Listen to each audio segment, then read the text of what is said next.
الحمدللہ رب العالمین والصلاة والسلام علی سید الانبیاء والمرسلین وعلی آلہ واصحابہ اجمعین اما بعد قال اللہ تبارک وتعالی فی القرآن المجید والفرقان الحمید فاعوذ باللہ من الشیطان الرجیم بسم اللہ الرحمن الرحیم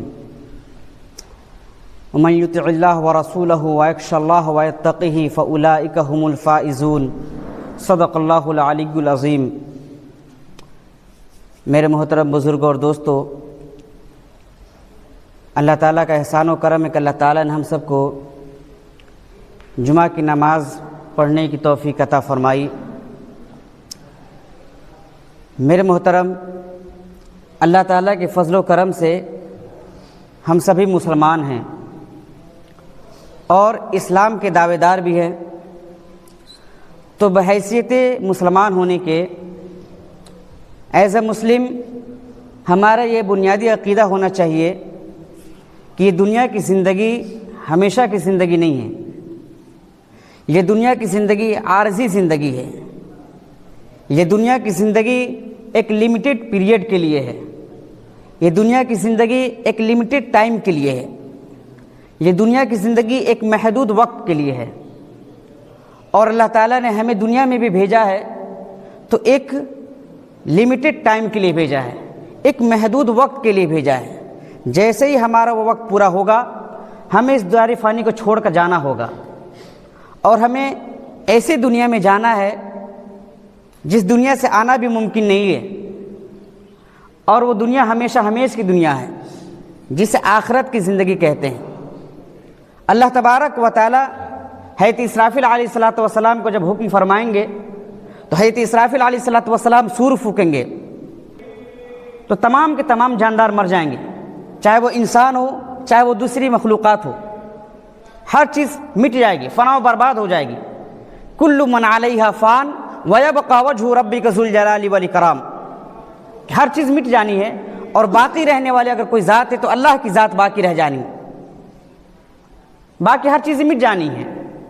اور جب دوسری مرتبہ جب سور پھونکیں گے تو تمام کے تمام جاندار جو مر چکے تھے وہ دوبارہ زندہ ہو جائیں گے، جو اپنے قبروں میں گڑے ہوئے تھے وہ دوبارہ اپنے قبروں سے کیا ہو جائیں گے؟ نکل جائیں گے، اور کفار و مشرکین یہ کہنے پر مجبور ہو جائیں گے قالوا یا ویلنا من بعثنا من مرقدنا هذا ما وعد الرحمن وصدق المرسلون، وہ یہ کہنے پر مجبور ہو جائیں گے ہائے ہماری بربادی، ہائے افسوس، ہمیں ہمارے قبروں سے کس نے اٹھا دیا؟ تو ان سے کہا جائے گا هذا ما وعد الرحمن، یہی تو وہ سچائی ہے، یہی تو وہ حقیقت ہے، یہی تو وہ وعدہ ہے جس وعدے کو اللہ تعالیٰ نے تم سے کیا تھا۔ وصدق المرسلون، اور جتنے پیغمبر علیہ السلام آئے تھے انہوں نے سچ بات کہی تھی، یہی تو وہ حقیقت ہے، یہی تو وہ ریالٹی ہے جس کا تم دنیا میں انکار کرتے تھے، آج تم نے اپنے آنکھوں سے دیکھ لیا۔ پھر اللہ تبارک و تعالیٰ میدان محشر کو سجائے گا اور اربوں خربوں انسان جمع ہوں گے، جب سے دنیا بنی ہے اور جب تک دنیا رہے گی جتنے لوگ آئے تھے سب کو اللہ تبارک و تعالیٰ اکٹھا کرے گا، جس دن کا نام اللہ تعالیٰ نے قرآن پاک میں فرمایا یوم الحساب، حساب کا دن۔ اللہ تبارک و تعالیٰ سب کو جمع کرے گا، اور ایسا نہیں کہ اربوں خربوں لوگ ہوں گے لیکن کوئی کسی کو دیکھے گا نہیں، کوئی کسی کی بات نہیں سنے گا، ایسا نہیں ہوگا۔ ہمارے یہاں دنیا میں اگر لوگ زیادہ اکٹھے ہو جائے، بھیڑ لگ جائے، گیدرنگ ہو جائے، زیادہ رش ہو جائے تو دور تک ہماری آواز نہیں جا سکتی، اسی طرح ہم دور تک کے لوگوں کو نہیں دیکھ سکتے، لیکن میدان محشر میں ایسا نہیں ہوگا۔ میدان محشر میں اربوں خربوں لوگ ہوں گے لیکن ہر انسان ایک دوسرے کے چیخ و پکار کو سنے گا بھی، ہر انسان ایک دوسرے کو دیکھے گا بھی۔ حدیث پاک میں ہر انسان ایک دوسرے کے چیخ و پکار کو سنے گا، ہر انسان ایک دوسرے کو دیکھ سکے گا۔ اللہ تعالیٰ ایسا نظام قائم کر دے گا اور افراتفری کا ماحول ہوگا، ہر انسان پریشان ہوگا، ہر انسان صرف اپنی فکر کرے گا، کوئی کسی کی پرواہ نہیں کرے گا۔ نہ بچے اپنے ماں باپ کی فکر کریں گے، نہ ماں باپ اپنے بچوں کی فکر کریں گے، نہ شوہر اپنی بیوی کی فکر کرے گا، نہ بیوی اپنے شوہر کی فکر کرے گی، نہ کوئی کسی کا پرسان حال نہیں ہوگا۔